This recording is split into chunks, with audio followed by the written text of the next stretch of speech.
Good morning all dear students. আশা করি তোমরা সবাই ভালো আছো। আজকে তোমাদেরকে সময় ও গতির শেষ অংশটুকু পড়াবো, তাহলেই তোমাদের এই অধ্যায়টা শেষ হয়ে যাবে। দেখো, আগের দিন আমাদের স্প্রিংয়ের যে কার্যনীতি, স্প্রিংটা দুই দিক থেকে টানলে যে আমাদের কাজ করতে হয়, একটা বল প্রয়োগ করতে হয়, সেটা সম্পর্কে আমরা জেনেছিলাম। আজকে এই 5 নম্বর ছবিটা দেখতে পাচ্ছ, এই 5 নম্বর পিচকারি ছবিটা আজকে আমরা দেখব। যে পিচকারি ছবিতে কী কী দেখতে পাচ্ছ? যে একটা পিচকারির এক প্রান্তে একটা বেলুন সেট করা আছে, আর অপর প্রান্তে তোমার হাতটা দিয়ে বল পুশ করতে হবে, তাহলে একটা বেলুনটা ফুলবে। তাহলে বেলুন লাগানো সমগ্র পিচকারিটি কি এক জায়গা থেকে অন্য জায়গায় সরে গেল? প্রথম প্রশ্ন, বেলুনটা ফুললো কেন? তোমার বল কিসের উপর প্রযুক্ত হলো? তোমার প্রযুক্ত বলের দ্বারা কি কোনো কার্য হলো? এই চারটের অ্যান্সার আমরা এখন দেখব। দেখো, এক্ষেত্রে দেখা গেল বল প্রয়োগের ফলে বস্তু সামগ্রিকভাবে স্থান পরিবর্তন করলো না। কিন্তু কেন করলো না? কারণ একটা হাতে তো তুমি ধরেই আছো, আর একটা হাতে বল প্রয়োগ করছো, সেটা হলো আসল কারণ। কিন্তু তোমার প্রযুক্ত বল পিচকারির ভেতরে বায়ুর উপর চাপ সৃষ্টি করায় বায়ু সংকুচিত হয়ে পিচকারির মুখ দিয়ে বেরিয়ে বেলুনের ভেতর প্রবেশ করছে। তাহলে বলটা কে কোথা থেকে প্রয়োগ হলো? তোমার হাতের মাধ্যমে। এবার কি হলো? ভেতরে যেটা বায়ুটা সংকুচিত হয়ে পিচকারির মধ্যে দিয়ে মুখ দিয়ে বেরিয়ে বেলুনে প্রবেশ করছে।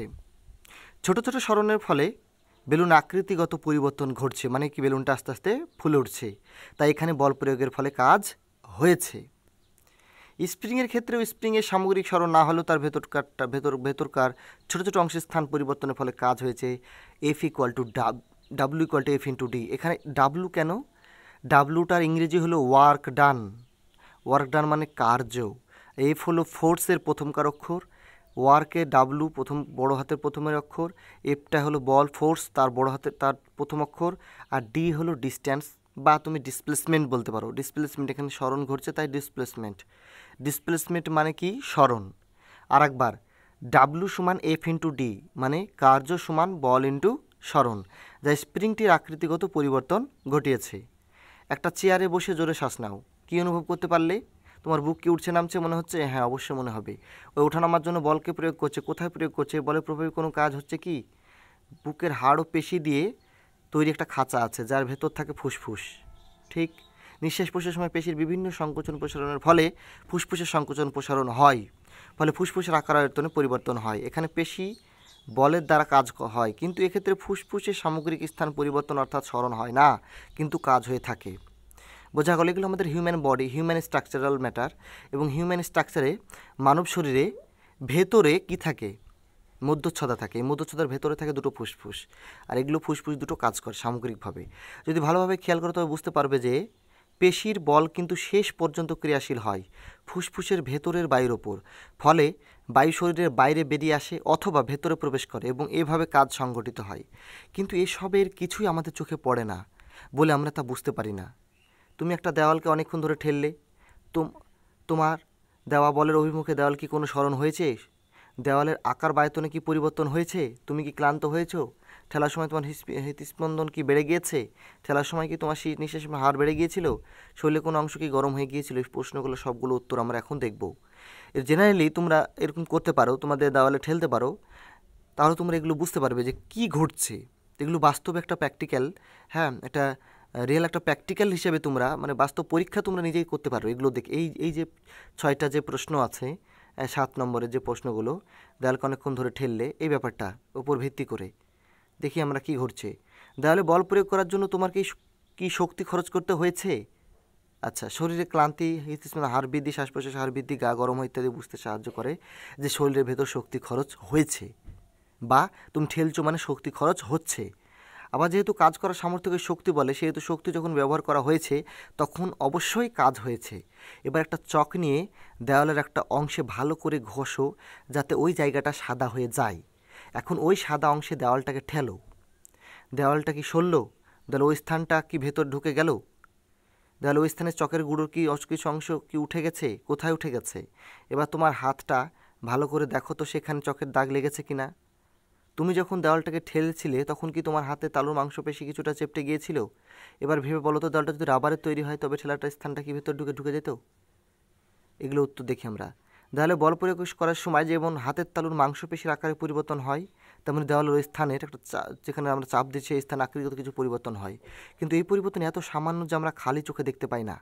দেখো ওটা একটা সলিড ম্যাটার, ওইটা একটা সলিড ম্যাটারের জন্য মানে কঠিন বস্তু। দেওয়াল মানে কি, দেওয়াল একটা কঠিন বস্তু, তাই আমরা বুঝতে পারবো না। তুমি যদি একটা তরল বস্তুকে ঠেলা মারো, বিশেষ করে পুকুরের জলকে বা কোনো কিছু একটা তোমার পাত্রের জলকে যদি তুমি ঠেলা মারো, সেটা বসে যাবে।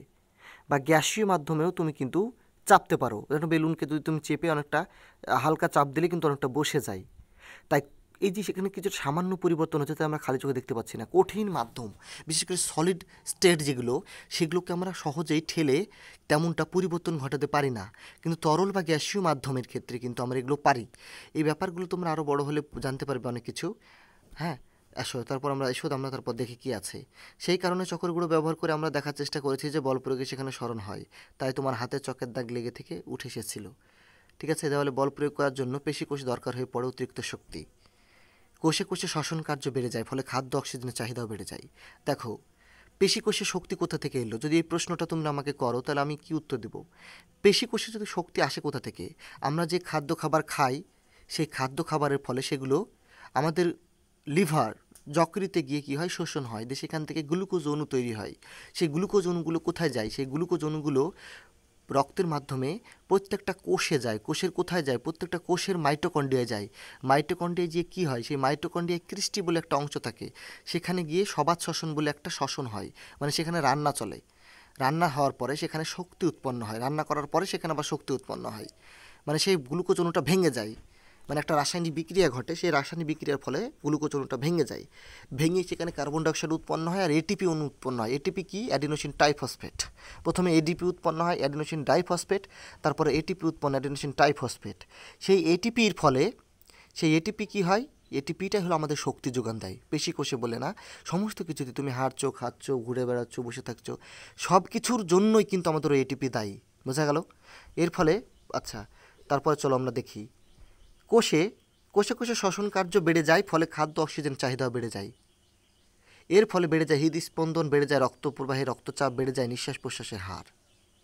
এই প্রত্যেকটা লাইনের ভেতরকার ইনার মিনিং আছে, সেগুলো খুব ভালোভাবে আমাদেরকে ভালোভাবে এখন তোমাদের দেওয়া নেই এখানে, তবে আমি অনেকটা কভার করার চেষ্টা করছি। ঠিক আছে, পেশি কোষে দরকার শক্তি, কিন্তু সেখানে অক্সিজেন যোগান প্রয়োজন তুলনায় কম। শক্তির চাহিদা মেটাতে কোষে কোষে শুরু হয় এক বিশেষ ধরনের শ্বসন, তার ফলে বেশি কোষে জমতে থাকে ল্যাকটিক অ্যাসিড। বোঝা গেল? এখানে এক ধরনের শ্বসন ঘটে, সেই শ্বসনের ফলে ল্যাকটিক অ্যাসিড উৎপন্ন হয়। ল্যাকটিক অ্যাসিড উৎপন্ন হওয়ার ফলে পেশিতে আমাদের ব্যথা অনুভব হয়, পেশি ক্লান্তি অনুভব করে, আর পেশি কোষে ব্যথার অনুভূত আচ্ছা বেশি পরিমাণে উৎপন্ন হয়, তার ফলে আমাদের শরীরও গরম হয়। কিন্তু এইসব কি আমাদের চোখে পড়েন? তাই ওই সব কাজ আমরা দেখতে পাই না। ঠিক যেমন পিচকারির ভেতরের কাজ, ফুসফুসের ভেতরকার কাজ আমাদের চোখে পড়ে না। ব্যাপারটা বুঝতে পারলে এখানে? এটাই হলো আজকে আমাদের পড়া, যে আমরা কোন জিনিস করতে গেলে আমাদের কী করতে হচ্ছে। একটা বল প্রয়োগ করতে হচ্ছে, বল প্রয়োগ করার ফলে আমরা একটা কাজ করছি। এটাই আমাদের আজকের পড়া। ঠিক আছে, তোমরা খুব মন দিয়ে পড়াশোনা করবে, আর বাড়ি বাইরে এখন বেরোবে না, খুব ভালোভাবে থাকবে। ঠিক আছে, তোমাদেরকে একটা প্রশ্ন দিব, সেটা কমেন্ট করে জানাবে যে কার্যের একক কী।